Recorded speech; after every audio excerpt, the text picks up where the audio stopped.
42 capítulos. Se você ler um por dia, 42 dias você faz a leitura do capítulo total. Pode. Capítulo 1, versículo 1. E havia um homem na terra de Uz, cujo o nome era Jó. E este homem, sincero, reto, temente a Deus e desviava do mal. E nasceram 7 filhos e 3 filhas, e era seu gado 7.000 ovelhas, 3.000 camelos, 500 juntas de boi, 500 jumentas, e também muitíssima gente ao seu serviço, de maneira que este homem era o maior de todos os do Oriente. Iam seus filhos e faziam banquete em casa um do outro, ao seu dia, e enviavam e convidavam suas 3 irmãs a comer e beberem com eles. Sucedia, pois, que tendo decorrido o turno de dias de seus banquetes, enviava Jó e o santificava, e levantava de madrugada e oferecia holocausto segundo o número de todos eles. Porque dizia Jó: porventura pecaram os meus filhos e blasfemaram de Deus no seu coração? Assim fazia Jó continuamente. E vindo um dia em que os filhos de Deus, repita comigo essa palavra aqui, filhos de Deus, vieram apresentar-se perante o Senhor, veio também Satanás com eles. Então o Senhor disse a Satanás: de onde vens? E Satanás respondeu ao Senhor e disse: de rodear a terra e passear por ela. Disse o Senhor a Satanás: observaste tu o meu servo Jó? Porque não há ninguém na terra semelhante a ele. Aí Deus fala: homem sincero, reto, temente a Deus e desviando-se do mal. Então respondeu Satanás ao Senhor e disse: porventura teme Jó a Deus debalde? Porventura não cercaste tu de bens a ele sua casa e tudo quanto tens, e a obra das suas mãos abençoaste, e o seu gado está aumentando na terra? Mas estende a mão e toca em tudo quanto tens, e verá se não blasfema de ti na tua face. E disse o Senhor a Satanás: eis que tudo quanto tem está na tua mão, somente contra ele não estenda a tua mão. E Satanás saiu da presença do Senhor. E sucedeu um dia que os filhos e suas filhas comiam e bebiam vinho na casa de seu irmão primogênito. Veio um mensageiro a Jó e disse: os bois lavravam e a jumenta passeavam junto a eles. Eis que deram sobre eles os sabeus e tomaram, e as moças, os moços feriram a fio da espada, e somente eu escapei para trazer a nova. Estando este ainda falando, veio outro e disse: fogo de Deus caiu do céu e queimou as ovelhas e os moços e os consumiu, e só eu escapei para te trazer boa nova. E estando este falando, veio outro e disse: ordenando os caldeus 3 bandos, deram sobre os camelos e os tomaram, e os moços feriram ao fio da espada, e só eu escapei para te trazer boas novas, ou te trazer a notícia. Senhor Deus, eterno Pai, é no nome de Jesus que nós estamos mais uma vez diante da sua presença, para te louvar e aprender da tua palavra. Cerca este lugar com a tua glória, repreenda toda distração, abra a mente, Senhor, dos teus filhos, e ter a direção da tua palavra. Fala conosco, porque queremos aprender da tua palavra. Repreenda toda e qualquer retaliação do inimigo, toda força contrária, e pedimos ao Senhor, tenha liberdade para falar em nossos corações, em nome de Jesus, amém. Podeis assentar, e se você tiver motivo nessa noite, glorifica o Senhor. Meus irmãos, estamos dando início a mais uma série de estudos da Palavra do Senhor, e nós vamos basear essa série no livro de Jó. No decorrer de algumas semanas, eu creio que nós vamos usar de 8 a 9 semanas para falar sobre este livro, mas a proposta é da gente falar sobre as 7 crises enfrentadas por Jó. Hoje, se der tempo, nós vamos falar sobre a primeira, que foi a primeira crise financeira. Mas antes da gente entrar na primeira crise que Jó sofreu, nós precisamos observar o contexto desta história. O livro de Jó é o primeiro livro da Bíblia, o primeiro livro a ser escrito. E a autoria desse livro dá-se a Moisés. E alguém pode perguntar por que o primeiro livro da Bíblia é o livro do Gênesis. Eu vou explicar para os irmãos, porque a formação dos livros da Bíblia foi uma formação diferenciada. Primeiro começa com o Pentateuco. O Pentateuco são os primeiros livros da Bíblia: Gênesis, Êxodo, Levítico, Número, Deuteronômio. Segundo vem os livros históricos, os livros da Bíblia. Isso são os agrupamentos da palavra de Deus. Nos livros históricos vem Josué, Juízes, Ruth, 1 e 2 Samuel, 1 e 2 Reis, 1 e 2 Crônicas, Esdras, Neemias e Esther. Esse é chamado de livros históricos. E o livro de Jó é colocado nos livros poéticos. Quais são os livros poéticos? O livro de Jó, que leva o seu nome, Salmos, Eclesiastes e Cantares de Salomão. Então esses são os livros poéticos. Depois vem os livros proféticos. Nos livros proféticos vem os 4 profetas, que são chamados de profetas maiores, que é Isaías, Jeremias, Ezequiel e Daniel. Tem Lamentações, mas Lamentações também é de Jeremias. Então são esses 5. Depois vem os livros dos profetas menores, que aí vem Osés, Joel, Amós, Obadias, Jonas, Miqueias, Naum, Abacuque, Sofonias, Ageu, Zacarias e Malaquias. Aqui compõe o Antigo Testamento ou a Antiga Aliança. E esse livro de Jó, ele foi colocado entre os livros poéticos. Há algumas pessoas que tratam o livro de Jó como se fosse um conto, uma história. Mas o livro de Jó, ele é real. A história de Jó, ela é real. Pouco se sabe quem era Jó. Mas se você aprofundar um pouco na Bíblia, eu quero que coloque aí Gênesis, capítulo de número 46, versículo de número 13. Lá em Gênesis capítulo 46, fala que Jó é filho de Issacar. E se a gente pegar a descendência, a gente vai ver que é a descendência de Abraão, de Isaac e de Jacó. No caso, se for olhar nessa colocação, por alguns estudiosos, Jó está nessa linhagem aí dos descendentes de Jacó. Achou Gênesis 46, 13? E os filhos de Issacar, Tola, bom nome para colocar numa filha aí, viu? Púva, Jó e Simon. É um nome esquisito, né? Mas aqui está o nome de Jó sendo considerado como filho de Issacar.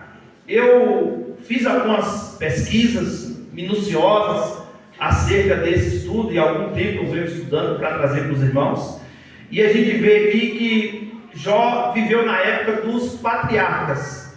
Então Jó é considerado como patriarca. Por quê? Jó ainda não está no tempo da lei, e ele aqui faz sacrifícios para os seus filhos. E no tempo da lei, quem só podia fazer sacrifício eram os sacerdotes. Então Jó aqui, ele é um sacerdote da sua família. Então ele viveu na época dos patriarcas. E com base nessa passagem de Gênesis 46, 13, alguns acreditam que ele era neto de Jacó e filho de Issacar. E a gente vê esse exemplo aí na palavra. O livro de Jó, ele não fornece muitos detalhes históricos que permite uma datação exata de quando ele viveu. Mas a gente percebe que é por volta entre 2000 a.C. a 1500 a.C. que essa história aconteceu. A Bíblia diz que ele viveu em Ur dos Caldeus, que segundo algumas teorias é localizado ao sul de Israel, no norte da Arábia, chamada Arábia Saudita. E uma coisa muito interessante e um dado também explicativo sobre Jó, ele como patriarca, no sentido patriarcal, deixa eu lembrar para os irmãos. O mundo começa no Gênesis, lá no Éden, e ali vem a primeira dispensação de Deus, que é chamada dispensação da inocência. Depois vem a dispensação da consciência, depois do pecado. Depois vem o governo humano. Depois vem a era patriarcal, que é essa quarta geração aqui, que é dos patriarcas, como Abraão, Isaac, Jacó. E Jó, ele entra nessa área patriarcal também, na época dos patriarcas. A Septuaginta, alguns estudiosos da Bíblia, e a gente ouve todos eles, e alguns têm uma versão, outros têm outras, mas eu prefiro aquelas versões que mais se aproximam daquilo que a Bíblia está dizendo. Então Jó, para os irmãos entenderem, não é um conto de fada, não é uma parábola, não é um conto de carochinha, é uma história verídica que aconteceu. E aqui a gente percebe que esse livro começa com adoração. E se olhar o final do livro, termina com adoração. Entre o começo com adoração e o término com adoração, existe aqui essas 7 provações, ou essas 7 crises que Jó enfrentou. E por que Jó enfrentou tudo isso? Porque ele pecou? Porque ele errou? Não. Foi porque Deus resolveu prová-lo. Deus resolveu trazer para todos nós da humanidade, ficar escrito e registrado na sua palavra, que é possível servir a Deus, mesmo passando pelas lutas, mesmo passando pela dor, mesmo passando pela prova, mesmo passando pelo abandono, mesmo passando por todas as crises existenciais. É possível você continuar adorando e glorificando o Senhor. Você pode nessa noite levantar uma de suas mãos e adorar o Senhor e glorificar o seu nome? Então vamos lá. Então Deus, ele resolve provar o seu servo. E a palavra de Deus aqui, irmãos, fala que teve uma reunião dos filhos de Deus. Nós lemos no capítulo 1, versículo 6. E vindo um dia os filhos de Deus vieram apresentar-se perante o Senhor, veio também Satanás entre eles. A gente vai estudar a Bíblia e saber quem é esses filhos de Deus que veio apresentar diante do Senhor. E a única colocação que a gente tem para saber quem é esses filhos de Deus não era homens, e sim anjos.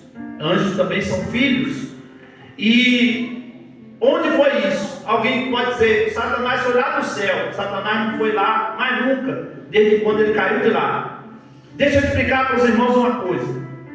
Existem 3 reinos que a Bíblia fala: o reino de Deus, o reino do diabo e o reino dos homens. Como que funciona isso, pastor? O reino dos homens é abaixo da nossa cabeça. Ah, pastor, mas se eu estiver voando, sua cabeça está lá, abaixo da sua cabeça é o teu governo.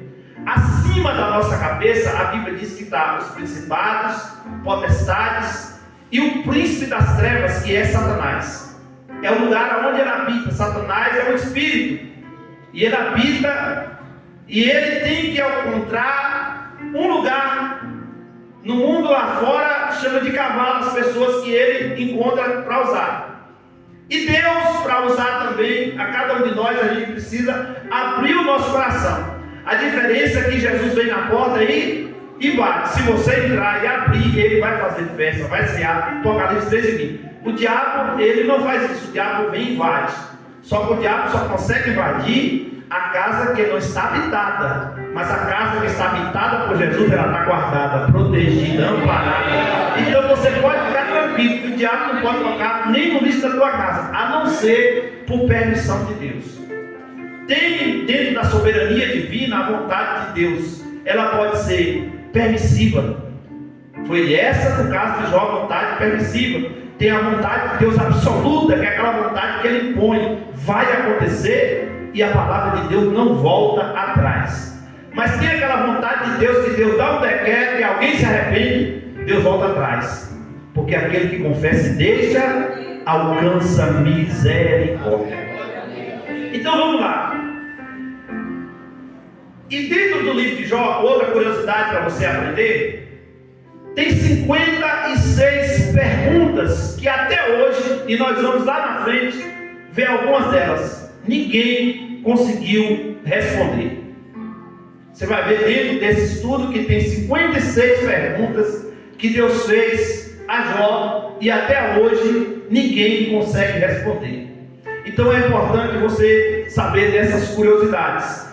E aqui a gente vê que Jó passa por alguns níveis de sofrimento. Ele passa pelo nível de sofrimento físico na sua pele, ele passa pelo nível de sofrimento emocional, psicoemocional, ele passa pelo sofrimento do abandono, ele passa sobre o sofrimento da acusação de ter pecado, de ter errado. E dentro dessa proposta, dessa série de mensagens, nós vamos ver essas crises que ele enfrentou. E não foi fácil. A gente vê pessoas hoje falando assim: meu Deus, eu estou sofrendo igual Jó. Não teve, não terá ninguém na terra que passou pelo sofrimento que Jó passou. Ah, pastor, Jesus na cruz do Calvário foi diferente. Porque Jesus foi pelo propósito. Foi para remir, perdoar, anular aquilo que o homem tinha feito, os pecados da humanidade. Jó só foi para Deus provar para o diabo que é possível ser homem ou mulher na terra e continuar sendo fiel a Deus. Foi para provar que lá no Éden, se Adão e Eva tivessem vigiado, nós não estaríamos passando pelas lutas e dores, sofrimentos que nós passamos hoje. Deus ainda tem os seus remanescentes. Tem coisas que Deus fez que são exclusivas, são únicas, e você não vai ver na Bíblia, nem em lugar nenhum Deus fazer, nunca mais. Nunca mais Deus vai pegar alguém e fazer ser provado como Jó. Então não compare nenhum tipo de sofrimento que alguém possa passar e dizer que está passando pelo mesmo sofrimento de Jó. Jamais. Deus só fez isso uma única vez, não vai fazer mais. E aqui a gente percebe que o escritor que nós temos como Moisés, e ele diz havia que é do verbo haver. Então não é uma história, não é uma parábola, não é uma ilustração. E havia um homem na terra, é uma afirmação que existia esse homem da terra de Uz dos Caldeus, cujo nome era Jó. E você vê aqui, irmãos, o escritor relatando quem era Jó e as qualidades dele. E você vai ver lá na frente o próprio Deus também dando as mesmas qualidades. E quais eram as qualidades? Que era homem. Diga comigo, sincero. Sincero. Vocês estão aí, gente? Vamos lá. Sincero. Sincero. Reto. Temente a Deus. E desviado do mal. Essas são as 4 marcas na vida de Jó. Essas são as 4 marcas que Deus cravou na vida de Jó. Para Davi, Deus falou que ele era um homem segundo o seu coração. Para outro, Deus falou: esse é para mim um vaso escolhido para Saulo. Para outro, Deus falou: esse é um varão valoroso. Para outro, Deus falou: esse é meu amigo. Oh, glória. Mas para Jó, Deus deu essas 4 características: que ele era íntegro, que ele era reto, temente a Deus e desviado do mal.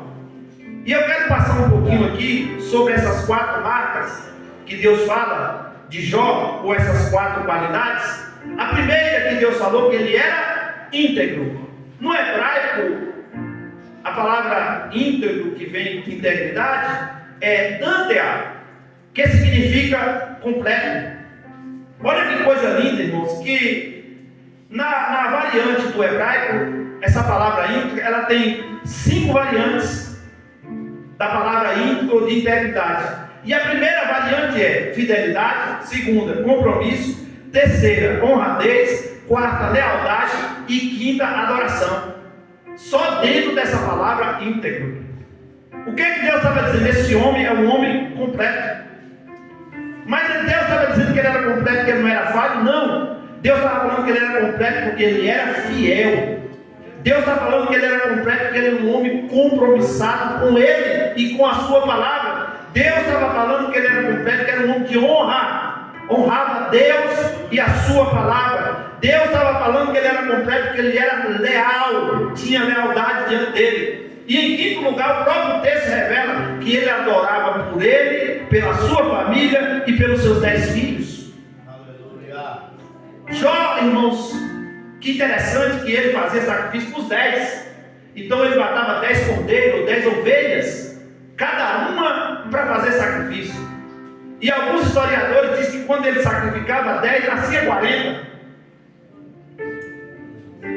Era para você ter dado um glória, irmãos, os obreiros aqui entenderam. Quando ele sacrificava 10, nascia 40 ovelhas. Porque Deus, irmãos, quando tem adoração, quando tem fidelidade, quando tem compromisso, quando tem honradez, quando tem lealdade, quando tem adoração, Deus recebe e você se completa nele. É por isso que a palavra íntegro ou de integridade vem completo.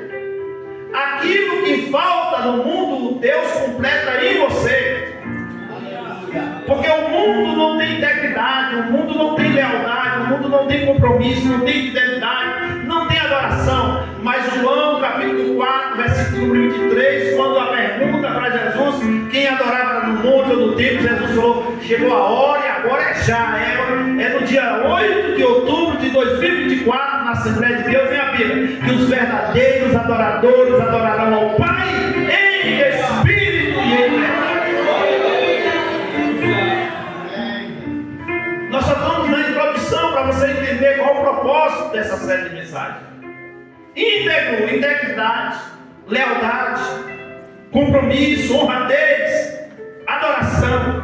Você vai ver no capítulo 2, quando a mulher pergunta para ele, tu ainda adora esse Deus? E o que ele diz? Eu continuo adorando. Deus me deu, Deus tomou, bendito seja o nome do Senhor. Porque quando Deus está dizendo ele é íntegro, não importa o que ele está passando, ele vai continuar adorando. Eu gosto de pregar e deixa eu abrir um parênteses para mostrar para você dessa noite. Não importa a fase ou a crise, o momento que você está enfrentando, é muito bom ver a igreja cheia para receber a palavra de Deus, porque a gente vê compromisso em ser recebido por Deus e pela sua adoração a Deus, e Deus retribuir com bênçãos espirituais, materiais sobre a tua vida, sobre a tua casa, sobre a tua família. Isso é compromisso. Íntegro. A segunda coisa que Deus disse sobre Jó, que ele era reto. E aqui eu fui buscar da etimologia da palavra no hebraico, que é titzat, que significa que ele não olhava nem para a esquerda, nem para a direita. Quando fala reto, é alguém que olha na direção só. E Deus, irmãos, está buscando nessa última hora alguém que é reto, que não olhe para um lado, que não olhe para o outro. E a gente tem que olhar para Jesus, que é o autor e consumador da nossa fé. Porque quando você olha para um lado, olha para o outro, você vai ver problemas, defeitos, você vai ver coisas erradas, você vai ver problemas. Mas quando você olha para Jesus, você vai ver que Ele é fiel, que Ele é poderoso.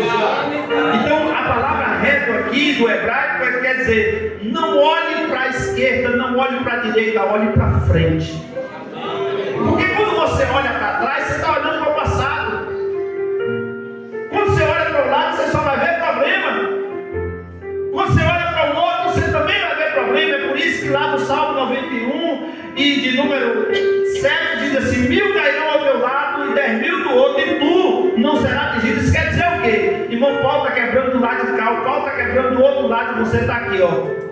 Esse negócio de nariz empinado aí que a gente fala, fulano está com o nariz empinado, é gente que quer ser bom, que quer ser melhor que os outros, mas o nariz empinado aqui é no sentido assim, pode o pau cair a folha, eu estou seguindo a Jesus Cristo, eu estou indo pelo caminho reto. Retidão. Então Deus fala primeiro que ele era íntegro, completo. E Deus está dizendo aqui, ele é reto. Ele não desvia o teu olhar para a direita, para a esquerda. Deixa eu dar uma palavra de Deus. Essa é rema, porque está vindo agora. Não pegue atalhos. Tem muita gente pegando atalho para chegar mais rápido. Nós estamos vivendo uma geração do miojo, a geração dos Netflix, a geração dos desesperados, a geração que não sabe esperar o tempo, a geração dos hormônios, a geração dos aceleramentos das coisas. Mas Deus está dizendo, tudo tem um tempo determinado debaixo do sol. Espere o seu tempo, espere a sua vez, não passe por cima de ninguém. Seja reto, seja leal, seja fiel a Deus. O céu não tem escada rolante. O céu, a escada se sobe de degrau em degrau. É com muito esforço, é com muita oração, é com muita dedicação.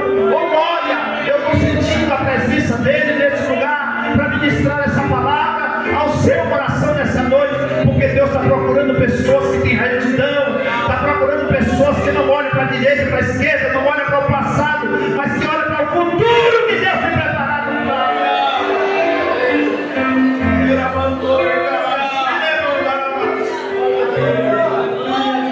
Você pode adorar a Ele nessa noite, porque tem tirado a tua visão. O que tem tirado o teu foco? A palavra reta é você focar no alvo. Eu não sei se vocês já observaram, em uma maratona de corrida, o segredo para vencer: primeiro, o preparo, segundo, a dedicação, terceiro, o esforço. E se você observar aquelas pessoas que estão correndo, tem muitos que saem na frente. Já percebeu? Porque corre demais, e quem corre demais cansa. Mas aqueles outros que treinaram, eles vão andando no pique certo, porque enquanto os outros estiverem cansando, ele está chegando. E alguém no caminho, às vezes vai tentar até parar, mas ele está dizendo: eu sigo o alvo, eu tenho.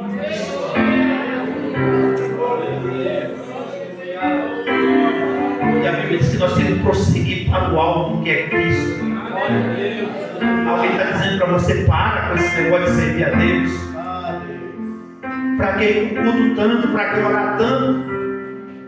Para que tanta leitura? Para que tanto jejum? Para que tanta dedicação? Se só a salvação já basta, só a graça te basta. Mas você está dizendo: eu tenho um alvo, eu tenho um caminho. Irmãos, e quem é determinado, ninguém para. Ninguém para quem é reto diante de Deus. Ninguém para quem quer vencer, porque somente vai olhar para frente. Eu podia aplicar aqui quando o povo saiu ali do Egito, 430 anos, mentalidade escrava. E Deus leva eles para o Pierote, beco sem sair. E de repente eles começam a escutar, irmãos, barulhos de 600 carros de guerra, o maior armamento da época, poderia dizer hoje o maior armamento bélico, a maior potência mundial da época era o Egito. E um povo que não sabia brigar com armas, um povo com mentalidade escrava, apenas um líder com a mentalidade e a visão de Deus. Mas mesmo assim, o povo começa a dizer para Moisés: tu nos tirou do Egito para morrer aqui no deserto, não tinha sepultura no Egito.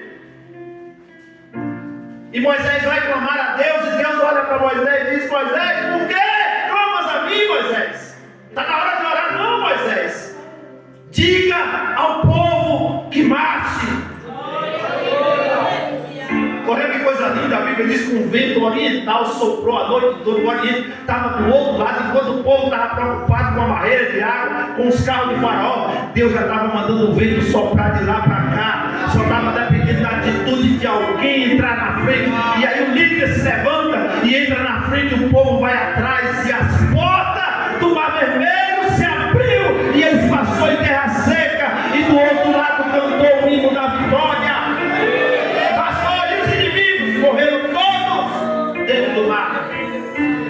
quem olha para frente não precisa se preocupar com o que está vindo atrás. Deixa o inimigo fazer barulho. Deixa o inimigo zombar da tua cara. Tapa os teus ouvidos espirituais. Foca a sua visão naquilo que Deus está mandando. Seja reto no caminho que Deus escolheu para você. Lá na frente você vai ver o resultado. E o resultado vai ser de milagre, de vitória para a tua vida. Oh, meu Deus do céu. Eu estou sentindo Deus falando.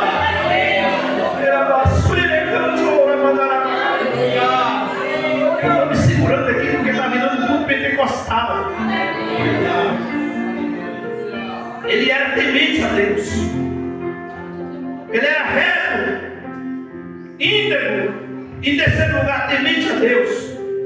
E é lindo, irmãos, porque temente a Deus envolve reconhecer uma soberania divina, viver de acordo com os mandamentos e honrar a Deus, e ter uma atitude de humildade, submissão. E é um conceito que engloba duas coisas interessantes, que é respeito, lealdade. Eu falei de humildade, submissão, respeito, lealdade. Aqui só dá uma mensagem sobre temer a Deus. Porque tem gente que acha que temer a Deus é ter medo de Deus. E temer a Deus, irmão, significa para nós é sermos humildes, humilhar-vos debaixo das potentes mãos de Deus. Tem gente que fica naquela e pensa assim: quem te humilhar, Deus vai te exaltar. A Bíblia diz que aquele que a si mesmo se humilhar, Deus os exaltará. A humildade, ela precede a honra. E humildade não é falar manso. Tinha um cabra mais valente do que Pedro. Moisés era um homem manso, mas no Egito ele matou um homem. A questão da humildade aqui e da submissão. A submissão é você estar debaixo da missão que Deus lhe colocou. Eu sei quem sou. Eu sei a quem sirvo. E quando você é humilde diante de Deus, você reconhece os seus erros e não aponta os erros dos outros. Você reconhece as suas falhas e não olha para as falhas dos outros. Olhai para Jesus, que é o autor e consumador da nossa fé. É clichê a gente repetir Coríntios 11 e 28. Examine-se a cada um a vida do outro. É assim que está escrito? A si mesmo.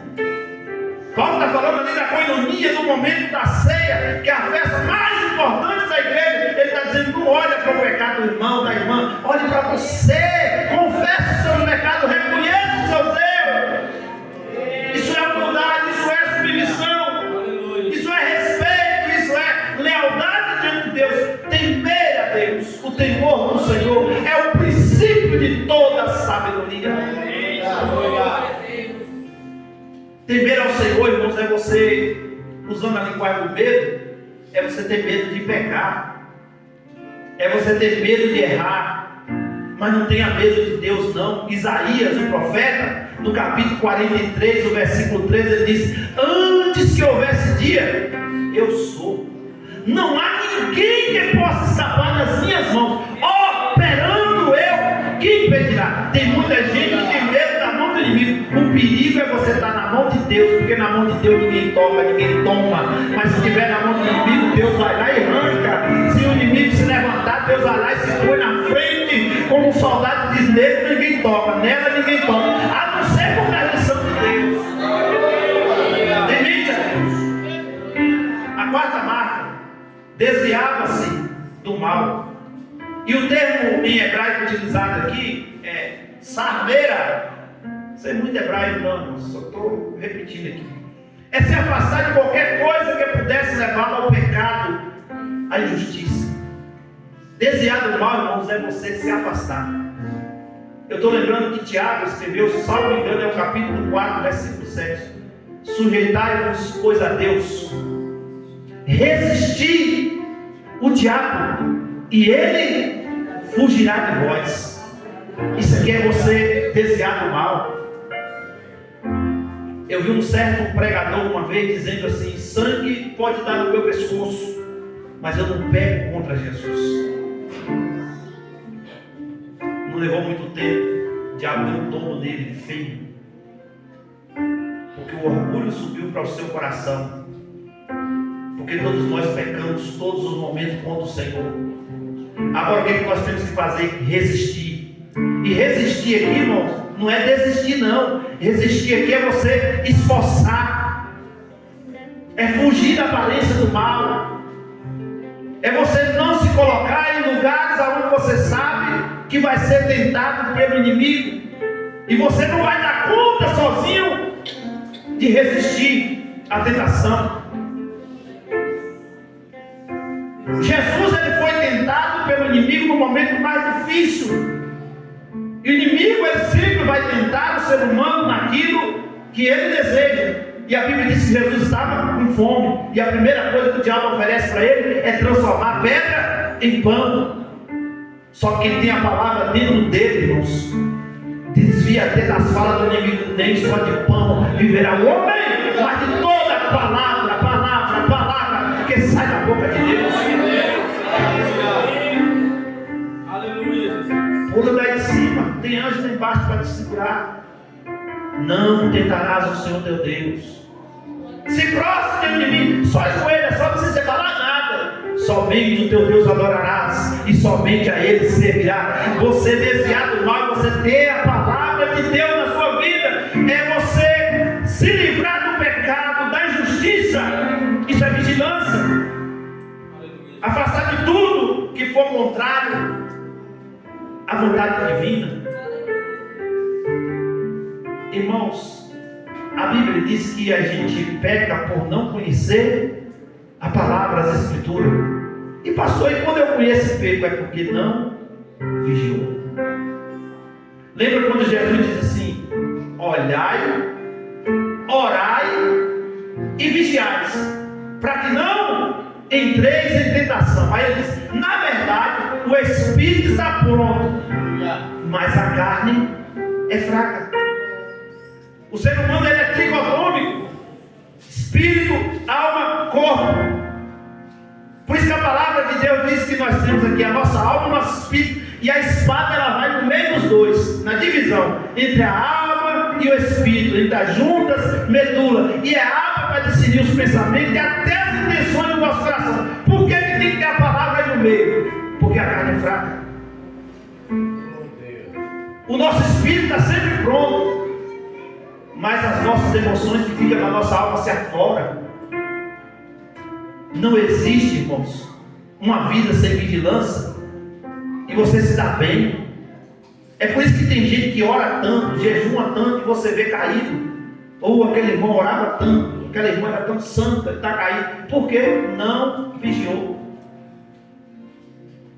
A primeira tentação que veio, caiu. Mas Deus está falando conosco que nós temos que desviar do mal. Então Deus deu essas 4 características sobre a vida de Jó. Deus falou que ele era íntegro, e íntegro significa completo. Deus falou que ele era reto, significa nem olhava para a direita nem para a esquerda. Deus falou que ele era temente a Deus, isso fala de humildade, submissão, lealdade. E Deus falou que ele desviava do mal. Tudo que era contrário, ele desviava. E nós vamos aprender no decorrer desse estudo que ele pecava até pelos pensamentos dos seus filhos. Será que meus filhos não estão pensando mal de Deus? Será que eles não estão fazendo alguma coisa errada? Eles estão lá banqueteando, comendo, bebendo, mas será que eles não estão fazendo alguma coisa errada? Deixa eu fazer um sacrifício diante de Deus de madrugada pelos meus filhos. E aqui, irmãos, deixa eu começar aqui, que a primeira crise que Jó enfrentou, eu tenho 20 minutos agora, a introdução levou 40. A primeira crise que Jó enfrentou foi a crise financeira. A Bíblia diz que Jó, ele tinha 3.000 camelos, 500 juntas de boi, 500 jumentas, 7.000 ovelhas, e era o homem mais rico do Oriente. Alguns estudiosos dizem que Jó era uma espécie de governo sobre aquele lugar. Até porque lá na frente você vai ver que Jó sentava à porta da cidade para receber as pessoas. Só alguém de liderança, de reino, de governo fazia essas coisas. Então você percebe que Jó era um homem rico. E presta atenção, olha a riqueza que ele tinha. A Bíblia diz que ele tinha 3.000 camelos. 3.000 camelos, irmãos. Na época, camelo era o transporte do deserto. O camelo conseguiria atravessar o deserto. Diz as pessoas estudiosas que o camelo ele bebe 60 litros de água. Os 20 primeiros litros é para saciar a sua sede. Os 40 litros é para reserva. E essa reserva ele consegue atravessar o deserto. Outra coisa que qualidade que o camelo tem é que quando está ventando muito no deserto, ele se ajoelha no meio do deserto. Ele tem os olhos protegidos e aquela poeira que vem sobre ele, mesmo ele de joelho, ele consegue caminhar e atravessar. E os camelos também são muito fortes para carregar cargas, para carregar pessoas. Então, nesse sentido aqui, os 3.000 camelos é como se ele tivesse uma transportadora hoje com 3.000 carretas para carregar mercadoria pelo deserto, carregar pessoas pelo deserto. Então você imagina que era um homem muito rico. A Bíblia diz que ele tinha 500 juntas de boi. Uma junta de boi são 2 bois. Então aqui eram 1.000 bois que ele tinha para quê? Para arar a terra. Então ele tinha ali 500 funcionários, porque cada junta de boi tinha que ter um funcionário aqui, alguém para arar a terra. Então esse homem tinha muita plantação, muita riqueza. A Bíblia diz também que ele tinha 500 jumentas. E eu fui ver, irmão, Satanás dessa jumenta, porque eu pensei que era jeca, mas eu fui estudar, essa jumenta aqui eram as mulas brancas que existiam naquela região. E outra, elas produziam leite, fazia parte do laticínio. Essas mulas também, ela levava pessoas, por causa que ela era muito forte, era uma espécie de transporte de pessoas também naquela região. Então a gente percebe que ele era um homem muito rico. E a Bíblia diz que ele tinha 7.000 ovelhas. E eu fui fazer as contas.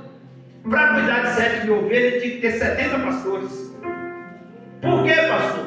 Era comum na época cada pastor cuidar de 100 ovelhas. É por isso que você vê aquele negócio de 100 ovelhas ali. Um pastor era pastor de 100 ovelhas.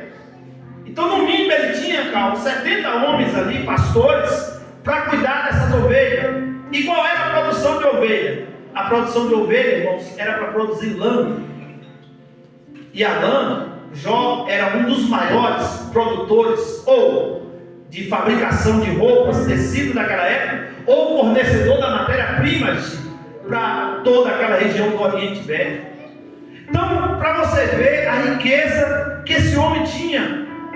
E quando aqui a gente percebe que tem um encontro entre Deus, os seus anjos, e a Bíblia diz que veio Satanás. E a Bíblia diz que Deus olha e vê que está diferente. Porque Satanás, irmãos, Lúcifer, é um anjo caído. E quando fala os filhos de Deus, não foi lá no céu essa reunião, igual muita pessoa acha que veio. Eu acredito, à luz da Bíblia, que foi nas regiões celestiais dos Ares. Uma reunião de Deus, e a Bíblia diz que Satanás se apresenta entre os filhos de Deus. E Deus perguntou para ele: de onde vem Satanás? Ele diz: de rodear a terra e de ver o que acontece com ele. Aí foi Deus e não o diabo que pediu nada de Jó. Deus falou: observaste o meu servo Jó? Aí Deus deu essas qualidades que nós acabamos de falar. Aí o que é que ele responde para Deus? Mas também ele é fiel porque é rico. Então essa foi a primeira crise que ele enfrentou, porque Satanás achou: se eu tocar na riqueza dele, ele vai negar a Deus, ele vai abandonar esse Deus. Aí Deus permite e diz assim: vai lá e toca de tudo que ele tem, mas não toque nele. E a história é muito interessante, porque os mensageiros agora vêm trazer a mensagem para Jó. Jó, eu estava lá no campo, e veio os caldeus e levou os seus camelos. Eu estava lá no campo e veio um outro grupo e levou as ovelhas, as jumentas, levou as juntas de boi.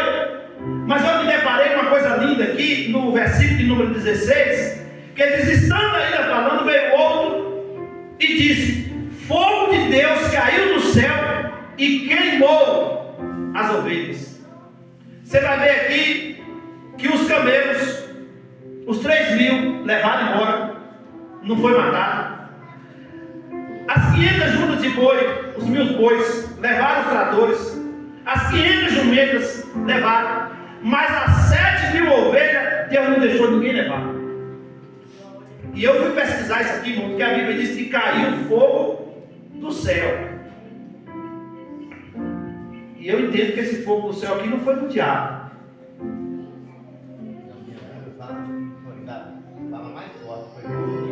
Fogo de Deus. Tem uma tradução, muito bem, Maurício. Tem uma tradução que diz fogo de Deus. Volta aqui para a gente entender. A Bíblia diz que Jó todos os dias fazia sacrifício pelos seus quantos filhos? Então Jó todo dia sacrificava quantas ovelhas? 10, uma para cada filho. Então as ovelhas, irmãos, era de sacrifício para Deus. Deus falando: aquilo que é para mim, que ele sacrificava, tu não vai tocar não, tu não vai roubar não. Então Deus falou: as ovelhas vai ser para mim. Oh, quero que você está dando. As 7.000 ovelhas, Deus falou: essas aqui é minha, eu vou tirar. Depois eu vou dar 14.000 para ele, mas eu vou tirar essa 7 porque ele é adorador, porque ele é fiel, porque ele é íntegro, porque ele é reto, porque ele faz aquilo que ele me agrada. Então aquilo que me agrada ninguém toca. Deus falou: você vai levar os tratores, você vai levar a carreta, você vai levar a produção de leite. Mas a produção que adora, a produção que glorifica, aquilo que é para mim, tu não toca não, Satanás. Então eu dei um grito de glória a Deus quando eu disse aqui: e o povo de Deus saiu sobre as ovelhas. Porque de ovelha ninguém toca não, irmãos, a ovelha é de Deus.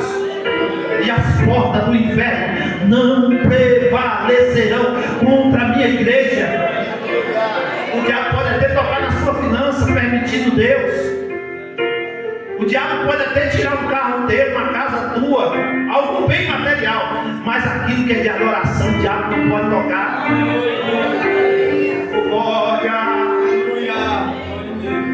Os bens materiais não tiraram o foco da adoração de Jó. Se não der tempo, a gente eu tenho 4 páginas aqui de estudo, mas eu quero dizer para você: não permita que o inimigo venha tirar a tua adoração quando você perder algo na sua vida. Continue adorando a Deus, porque Deus tem recebido a sua adoração, o sacrifício que você tem feito diante dele. Tu é ovelha e ele é o pastor.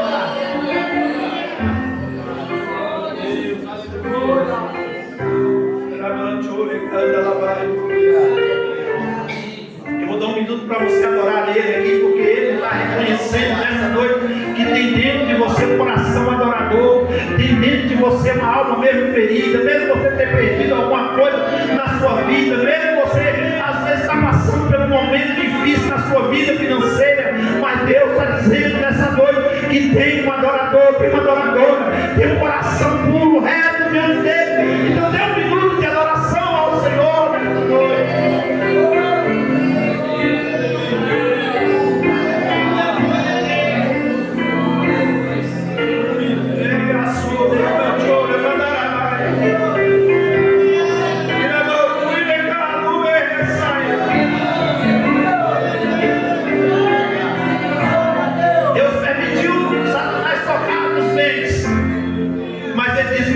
Por enquanto você não toca não.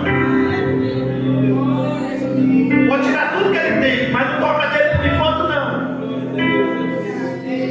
Deixa ele consciente. Tu já imaginou, irmãos? Eu não vou lá na semana que vem, quando a gente vai entrar nos filhos, que vai doer mais ainda. Mas Deus arrancar tudo. Deus um dia falou para mim: eu vou tirar tudo que você tem. E eu não tinha quase nada. Eu falei, Deus, e o pouquinho que eu tenho, o Senhor ainda vai tirar? Mas é por um propósito. É porque eu conheço o teu coração. Aleluia. Às vezes é preciso passar pelo vale. Às vezes é preciso passar pela luta. Às vezes é preciso passar pela perda. O crente é o único que perde para ganhar, irmãos.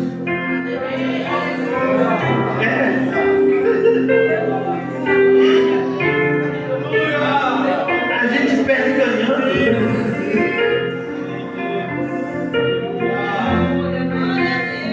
O apóstolo Paulo diz: para mim, o viver é Cristo.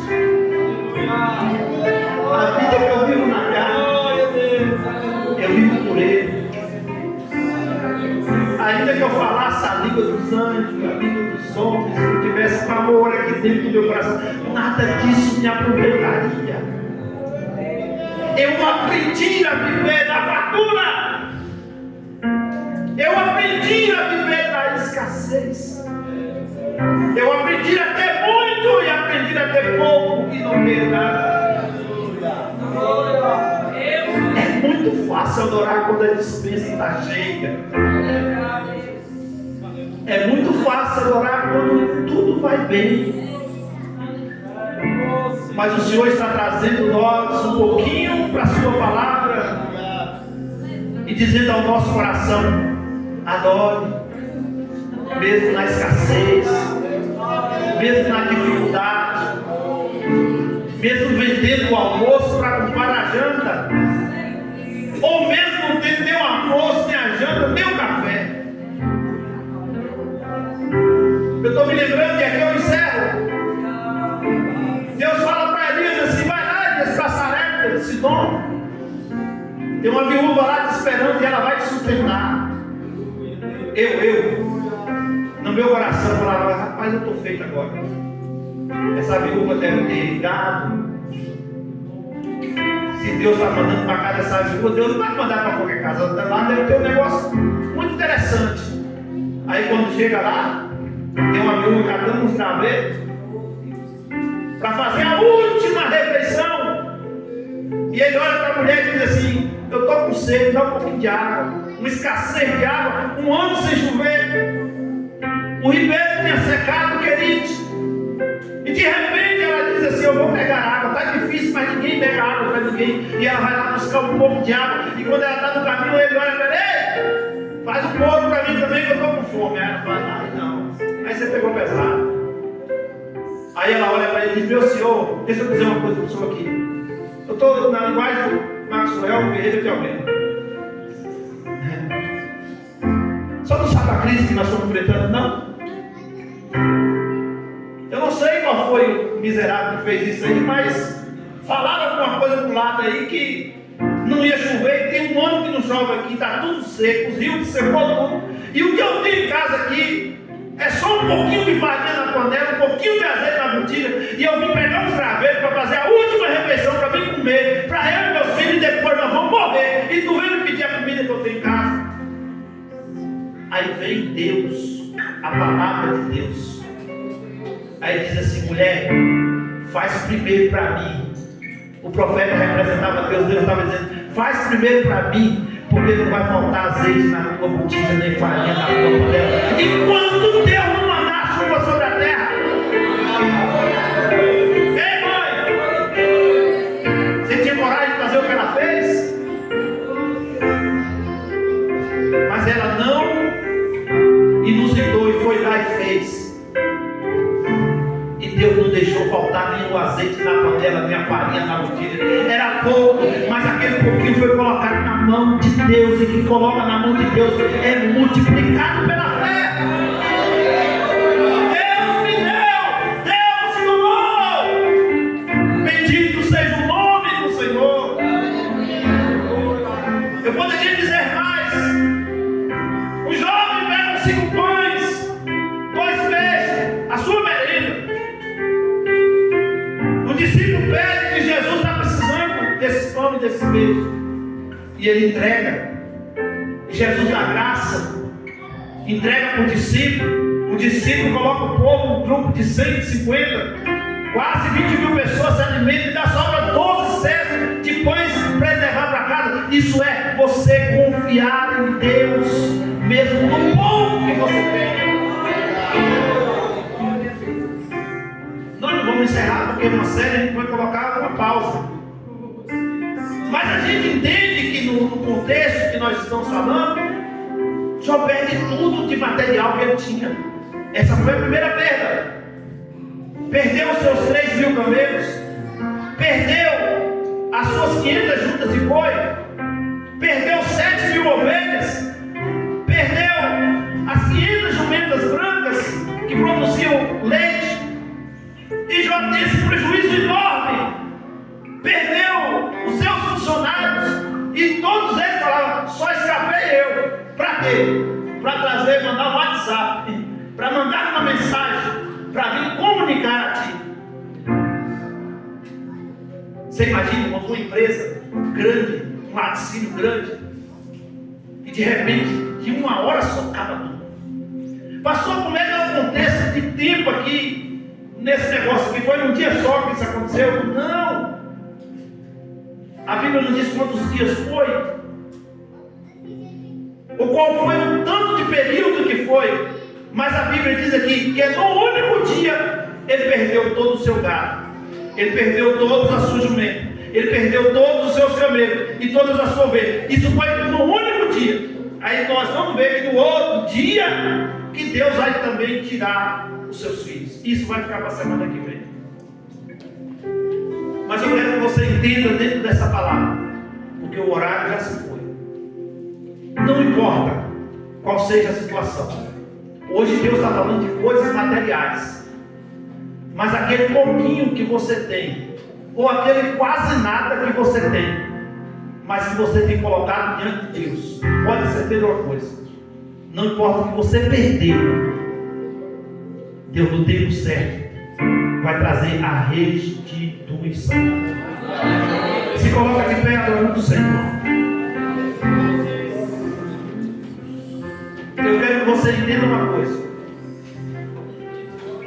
Deus nunca vai deixar Satanás tocar na fonte. A fonte de Deus naquela casa era Jó e a sua esposa. Deus deixou Satanás tocar nos bens materiais de Jó. Deus deixou Satanás tocar na sua saúde. Deus deixou Satanás tocar no seu emocional. Deus deixou os seus amigos os acusarem. Deus permitiu tudo isso acontecer, mas Deus preservou a fonte. Algumas pessoas entenderam isso aqui. Deus preservou a fonte. E a fonte de Deus é você. Você é a fonte de Deus na sua casa. E aonde tem fonte tem água. Aonde tem fonte tem providência. Aonde tem fonte tem unção. Vai na glória. Aonde tem fonte tem poder. Pastor, mas está difícil, mas a fonte está aí. E a fonte que jorra está dentro de você. Eu falei aqui na semana sobre a samaritana, e Jesus disse: vai nascer dentro de ti uma fonte que jorra para a vida eterna. Tem uma fonte de bênção dentro de você. Não deixe essa fonte secar. Não deixe essa fonte se sujar. Não deixe essa fonte tupir. Continue firme, continue fiel. Porque Deus, no momento certo e na hora certa, Ele vai trazer a restituição. Se você crê na glória, se você crê agora, se você crê, eu vou dar um minuto para você adorar. Já estamos encerrando, mas é momento de você adorar.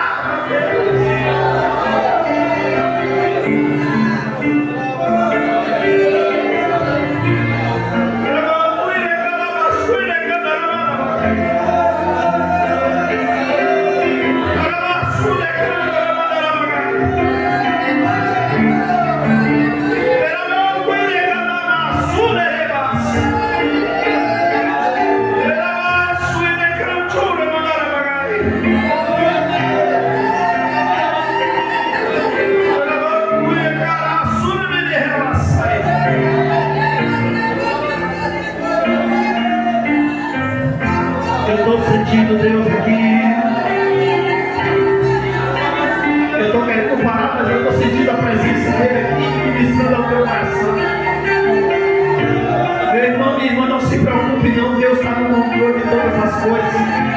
Se a gente pudesse usar a palavra, pastor, ele aposta, mas Deus, Ele apostou em você, porque Deus conhece, Ele é onisciente, Ele é onipresente, Ele é onipotente, Ele conhece você. É por isso que você está passando por esse momento, porque Ele sabe que você não vai desistir, Ele sabe que você resiste, que você é forte, que Ele te deu força, que Ele te deu coragem, que você tem a palavra dele na sua vida, e que tem a palavra de Deus. Passa pela tempestade, passa pelo fogo, passa pela prova, passa pela luta, e dando glória, adorando, glorificando e dizendo: Deus me deu, Deus tomou, bendito seja o nome do Senhor.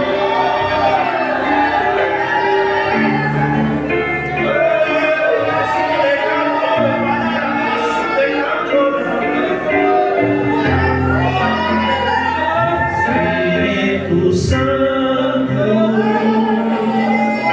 meu consolador, Espírito Santo,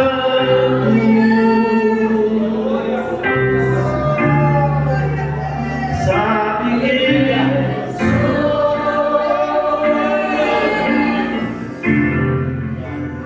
e mesmo assim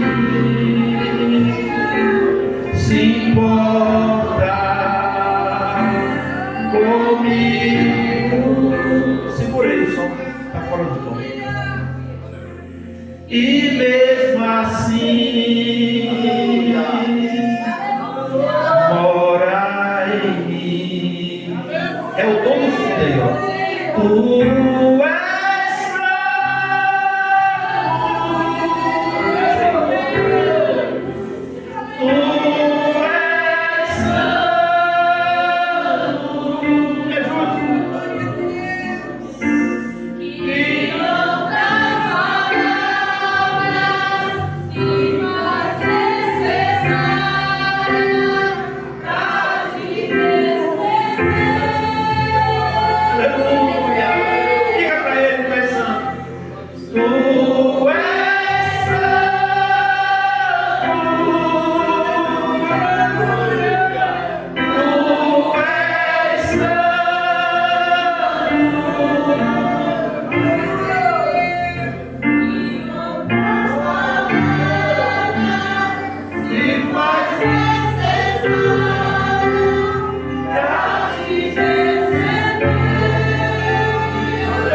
pela ministração da tua palavra em nossos corações.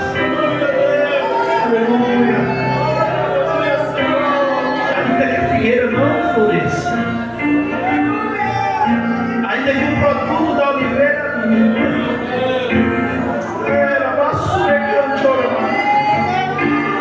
ainda que não haja vacas nos currais, todavia eu me alegrarei em ti, me exultarei a força do seu poder. Não importa o momento, mas continue adorando, continue servindo ao Senhor, continue firme, que Deus irá fazer coisas grandes e firmes que você não sabe. Que o amor de Deus, a graça de nosso Senhor Jesus Cristo, a doce consolação do Espírito Santo seja com você e com alegria todos possam dizer: certamente que a bondade e a misericórdia me seguirão todos os dias da minha vida, e habitarei na casa do Senhor por longos dias. Amém. Quinta-feira, fruto da vitória. Venha e traga mais um. ADA 2024. Igreja Avivada Discipulada. irmão que está do seu lado aí. Que bom ver a casa cheia, viu?